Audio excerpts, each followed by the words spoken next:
nígbà tó máa dé church wọ́n ti bẹ̀rẹ̀ service of song lẹ́yìn program tí wọ́n parí láàárọ̀.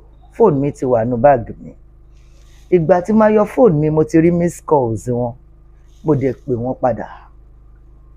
Mo ní bo lẹ́wà, wọ́n láwọn ti pè yín mà, mo ní mo wà ní program ni. Wọ́n ní àwọn ti ń lọ, mo ní bo lẹ̀ ń lọ, mo ní ẹ dá Tọ́pẹ́ padà sí ṣọ́ọ̀ṣì. sí church. Wọ́n wá ní àwọn ò dá Tọ́pẹ́ padà pé àwọn ti ń lọ.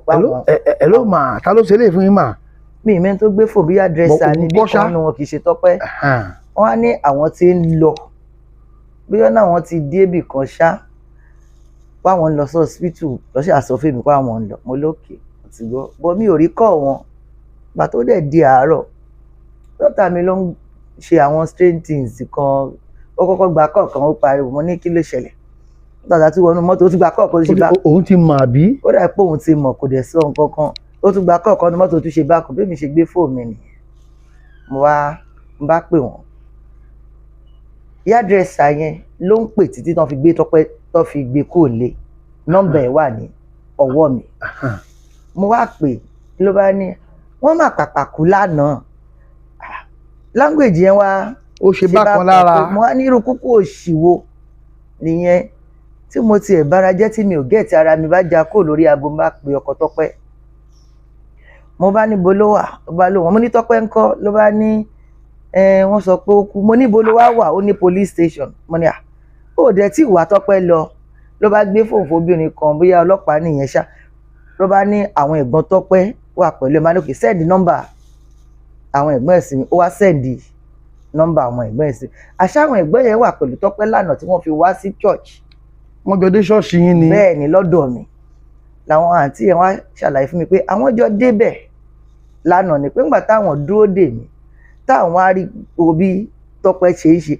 Torí láàárọ̀ tí Tọ́pẹ́ bá mi sọ̀rọ̀ àlàáfíà ara even in the police station tó bá mi sọ̀rọ̀ àlàáfíà ara ni ó fi bá mi sọ̀rọ̀. I could remember tí mo sọ pé maka Psalm 23 pé the Lord is my shepherd I shall not want. Ó dẹ̀ bẹ̀rẹ̀ sí kà lọ lórí fóònù yẹn mo ti ẹ̀ṣẹ̀ rántí sìn ni.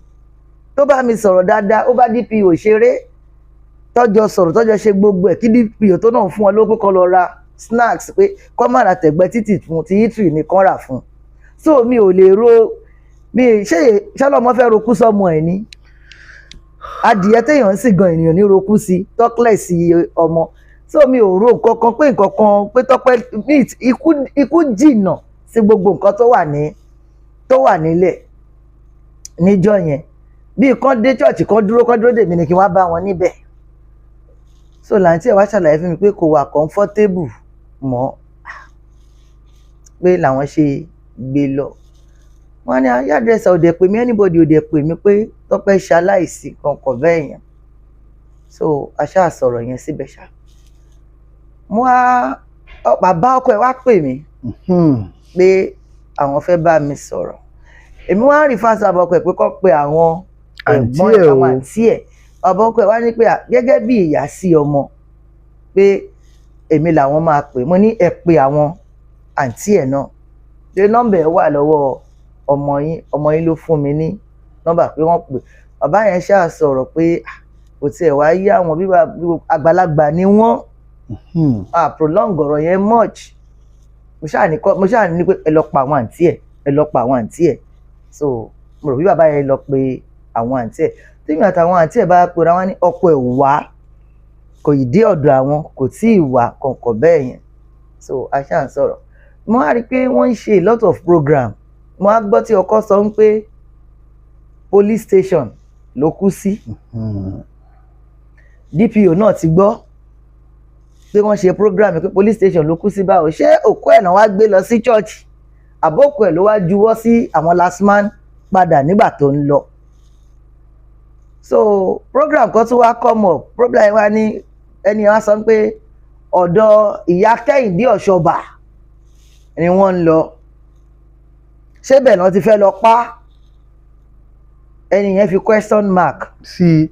Ó béèrè. So mo tún wá rí i pé èèyàn kan náà ṣe program tó ní èmi àtọkọ jọ di bargain gbogbo ẹjẹ aláṣọ funfun ìyẹn ló jẹ́ gbogbo àwọn kinní yẹn jẹ́ kí n rìlíìsì ìtọ́ wà lọ́wọ́ tẹ̀yìn. fídíò tó wà lọ́wọ́ mi kán lè mọ nǹkan tí Tọ́pẹ́ tó ń go through lọ́dọ̀ ọkọ ẹ̀, àrà tó ń fi ń dá níbẹ̀. And fídíò yẹn Tọ́pẹ́ ò ṣe fún mi pé kí n release ẹ̀ síta torí mi ò ọ̀rọ̀ ìyá sí ọmọ ni anything chat láàrin mi àti ẹ̀ it's private. Bẹ́ẹ̀ni. Anybody ò lè expect mi pé kí n gbé chat mi àti Tọ́pẹ́ síta toro ní kálukú kàn sọ oríṣiríṣiríṣi no mi ò lè roku sí ó fi ẹ̀dùn ọkàn ẹ̀ ó fi ń wọ̀n mí ó open up fún mi ni mo dẹ̀ ní láti fi pamọ́. mọ́mì bóyá súnmọ́ gẹ́gẹ́ bí ọmọ ìkan tí wọ́n tún gbé káàkiri ìjó tiẹ̀ bá yín sọ pé ní ọ̀dọ̀ ọkọ wọn wọ́n rèpò òun. kò sọ fún mi pé wọ́n rèpò òun torí ibi téèyàn ò sí Ọlọ́run wà níbẹ̀ even gbà tó ń lé jáde ńlé kò sọ fún mi pé òun ti kú òǹlé bíi 3 weeks tó bá sọ fún mi pé wọ́n lé òun jáde ńlé má ti pe driver èmi àtàbúrò ẹ̀ á ti lọ gbé Àdùkẹ́ ò bá mi sọ nígbà tí kinní yẹn ti wá ṣòkè on the